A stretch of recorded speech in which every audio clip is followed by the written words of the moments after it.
equation. I was the number 2 coming up in Wine Library. I'm the number 1 with VaynerMedia. I'm 11 years older than AJ. We started an eBay business when he was 9 or 10. So we fought, you know, he negotiated like that business. I remember starting off as like 70-30, but then like one day in, he told me it needed to be 50-50. And so like we fought that out and like had our fisticuff moments then.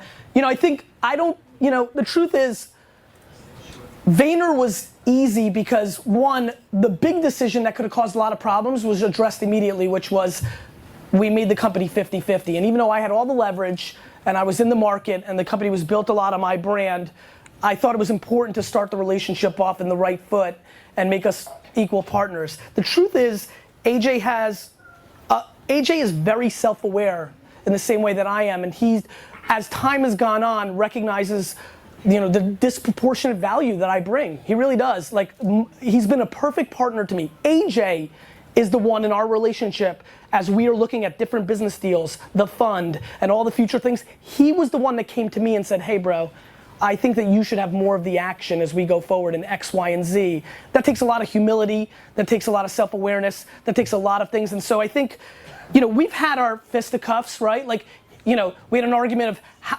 he was convinced that clients would not pay us 1/4 of what they're paying now for a monthly retainer.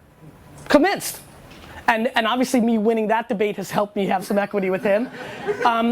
You know, but he brings a ton of stuff, and I've referenced it throughout the 500 questions I've answered on this show. He's brought a lot of value to me. He's massively mature for his age, and in a lot of ways, you know, not only plays the straight man in our relationship, but he's also got magic and stuff like that. He's a perfect dude. I'm super pumped. He's getting married in 3 weeks.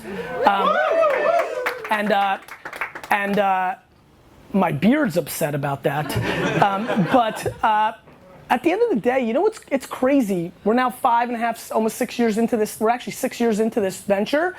We've really not had a blowout. You know, we're good at, like, we're close to, like, did you guys see the basketball video? Yeah. Like, yeah. That's where we fight, as you saw in that one little clip.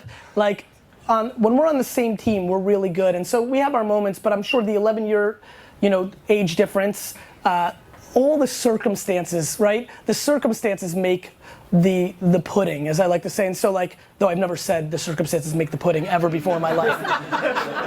I've never said it. But the circumstances have everything to do with it. So I don't know if our relationship can project things to you, but I will say this. Being the bigger man, and I've said it a bunch, in every situation always works. If one of you takes the lead as being the person, when you argue, that first jumps in and says, I love you, bro, and like, fuck this, and whatever, like, it will force the other one to start doing it as well, eventually, over time. I can promise you that, because I sure did that a shitload with my dad, and finally, after 15 fucking years, he started playing that game out. So I think you should consider that.